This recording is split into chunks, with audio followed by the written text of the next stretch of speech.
Did his video get deleted? Oh no, it's right here. This is an extremely expensive adventure where you go to this company, they send you down in a submersible to explore and go through the Titanic. I think it's like $250,000 per person per seat or whatever. And they've lost contact with the submersible now. So it's been a scramble to try and like locate it, find them, and get them out. Now, one other thing that I think is important that we go into this with the knowledge of is this CEO sounds like a fucking maniac. Now, I do recognize that he is reportedly on this vessel as it's missing, so there is potential that he's dead. And it sounds like that's almost entirely his fault. I read this about him earlier. So, there were already problems with this submarine, apparently. So, in 2018, there was a lawsuit about it being a potential danger to passengers. So, there were all kinds of red flags here. And the CEO, at some point, I don't know if it's in this article, I haven't read this one. At some point, the CEO said that the safety requirements for the submarine were obscenely strict, complaining that the safety was overbearing. Like, he was complaining that things were too safe. So it sounds like he was a corner cutter in order to save a little bottom dollar. Boss of missing Titanic submersible once called his industry obscenely safe. The Daredevil... It's a submarine. Going deep underwater. Going deep underwater is just as dangerous as going deep into space. If that shit is not like regulated in obscenely safe manners, that shit will break from water pressure. That shit will just like anything can happen. Mostly just the water pressure. If one boat goes off, it's over with. Inventor is understood to be on board the submersible that lost contact with the surface last week. That is the last person I would want manning my fucking Titanic deep sea adventure. The Daredevil Inventor. That's such a wild thing to complain about too. The industry being obscenely safe. I can't get over that. But it is a very dire and very serious situation. There is a good chance that they're either dead right now or will be shortly. They can't find them. Last I heard, there are only about 30 hours left on oxygen as of like a couple hours ago. Oh, here we go. Rush said that there have been no injuries in the field for decades, adding, it's obscenely safe because they all have these regulations, but it also hasn't innovated or grown because they all have these regulations. What the fuck do you mean? Before people complain about it being controlled by a Logitech controller, they almost definitely had backups, and controllers are used for a lot of scientific and military systems such as drones, submarine periscopes because of their ergonomic and intuitive design.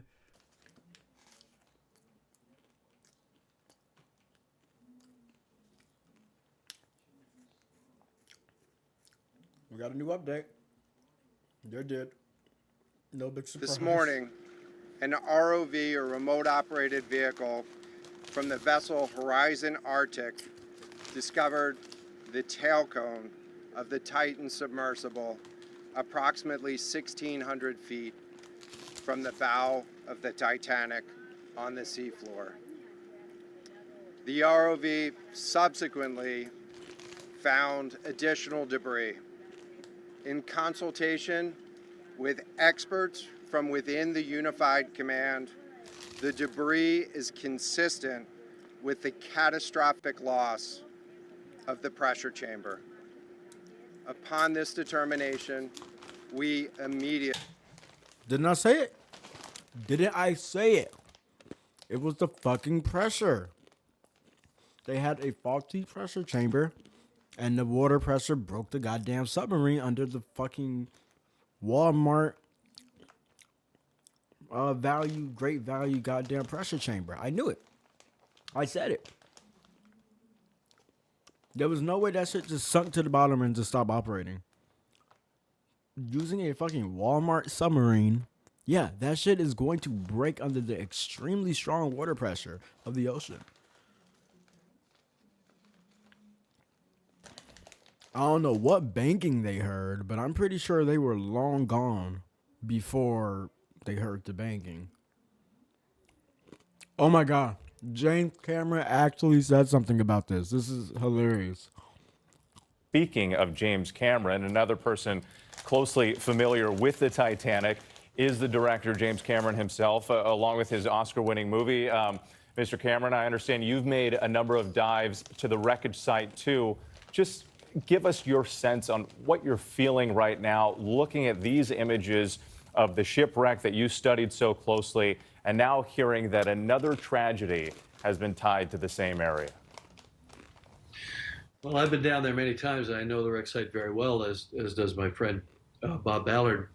I've made 33 dives. I actually calculated that I've spent more time on the ship than the captain did back in the day, that carry passengers, especially paying passengers, all over the world in tropical waters, deep coral reefs, other wreck sites, and so on. The safety record is the gold standard, absolutely. Not only no fatalities, but no major incidents requiring all of these assets to converge to a site. Of course, that's the nightmare that we've all lived with, you know, since all of us entered this field of deep exploration. We live with it in the back of our minds. But because implosion, as Bob described it, such a violent event, is first and foremost in our minds, the pressure boundary, which is what they call the hull of the sub, that the people go inside, is obviously first and foremost in our minds as engineers. And we spend so much time and energy on that. And we use all the computerized tools available today, finite element analysis, even wrote letters to the company saying that what they were doing was too experimental to carry passengers and that needed to be certified and so on. So I'm struck by the similarity of the Titanic disaster itself, where the captain was repeatedly warned about ice ahead of his ship, and yet he steamed at full speed into an ice field on a moonless night, and many people died as a result. And for a very similar tragedy where warnings went unheeded to take place at the same exact site. James Cameron is about to make the fucking next movie of the decade. Bro is getting really fucking poetic about this. He is about to cook. Let this man cook. He is about to make the best movie ever off of this man. This man is about to profit 10 times from this movie, man. He's finna call it Submerge or OceanGate or the gate to the deep or the gate to the ocean or something very poetic. And that shit is going to hit. Once again, I knew it was a pressure chamber. I didn't know it by name, but I knew it was a pressure chamber.